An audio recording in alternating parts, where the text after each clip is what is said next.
Hello hi నేను మీ శ్రావణి. ఈరోజు నేనైతే మీతోన ఒక మంచి రెసిపీని అయితే షేర్ చేసుకుంటున్నాను అనమాట.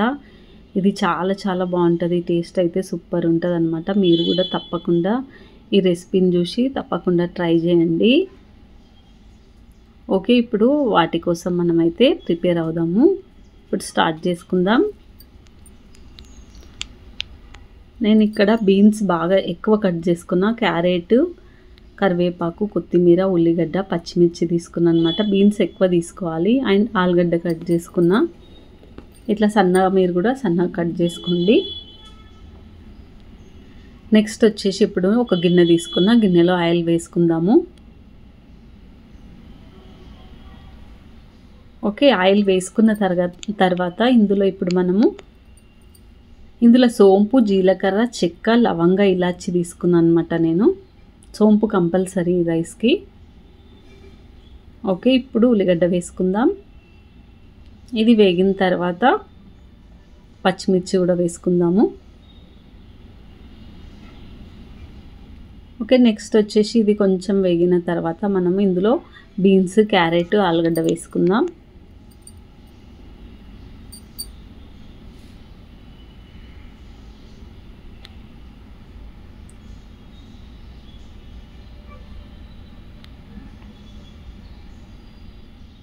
ఇప్పుడు ఇది కొంచెం వేగిన తర్వాత మనము ఆలుగడ్డను కూడా వేసుకుందాము. అల్లం వెల్లుల్లి పేస్ట్ వేసుకున్నా, నేను స్కిప్ అయింది వీడియో. ఆలుగడ్డ ఇప్పుడు నెక్స్ట్ వేసుకుందాం.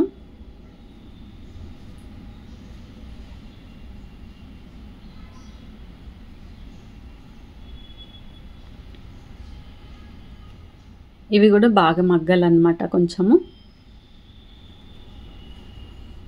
నెక్స్ట్ ఇందులో మనం ఇప్పుడు మిర్చి పౌడర్ని వేసుకోవాలి కొంచెము.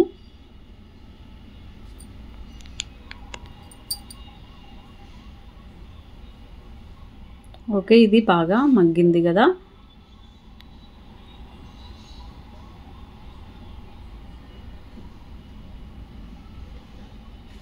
ఇప్పుడు ఇందులో మనము కరివేపాకు, కొత్తిమీర వేసుకుందాం.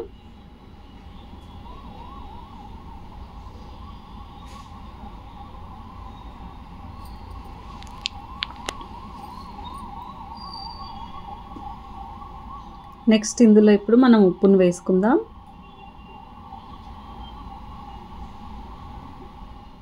నేను రాళ్ళ ఉప్పు వేసుకుంటున్నా.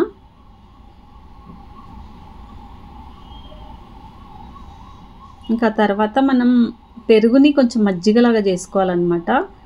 స్టవ్ బంద్ చేసుకొని ఇది వేసుకోవాలి, లేకపోతే పలిగిపోతుంది. తర్వాత మళ్ళీ స్టవ్ ఆన్ చేసుకొని ఉడికించుకోవాలి కొంచెము. ఇప్పుడు నెక్స్ట్ వచ్చేసి ధనియాల పౌడర్ వేసుకుందాము. తర్వాత వాటర్ పోసుకొని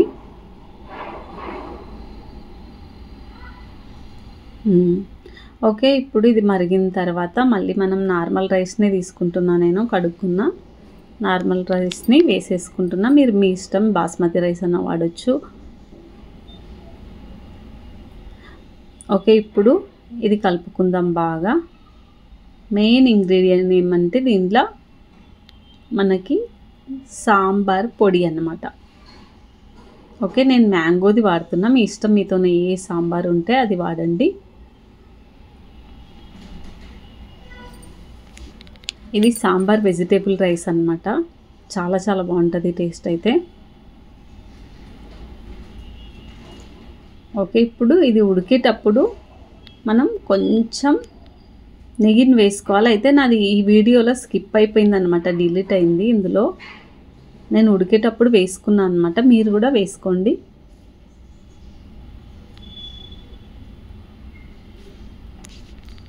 ఓకే, ఇప్పుడు దగ్గరికి అయిపోయింది. ఇది దమ్ముకు చేసుకుందాం. చూడండి, ఈ పౌడర్ వేసుకున్నాను అనమాట. మీకు చూపిస్తున్నా. దమ్ముకైంది చూడండి, మంచిగా పొడి పొడిగా అయిపోయింది. నేనైతే ఒకటికి కొంచెం తక్కువ 2 వాటర్ పోసుకున్నాను అనమాట రైస్కి.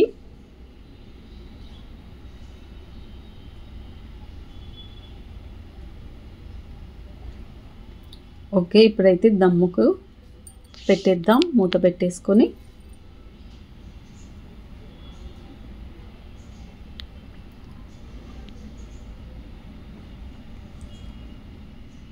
ఇంకా ఓకే అండి. నేనైతే దీనికి ఈ పప్పు చేసుకున్నాను అన్నమాట కాంబినేషన్. ఈ పప్పు మీకు కావాలనుకుంటే నాకైతే కామెంట్ చేయండి.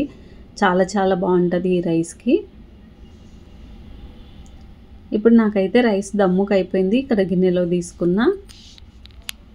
దానికి ఈ పప్పు చేసుకున్నాం అన్నమాట మేము. ఇప్పుడు ఈ రైస్ని కూడా మనం గిన్నెలో వేసేసుకుందాము.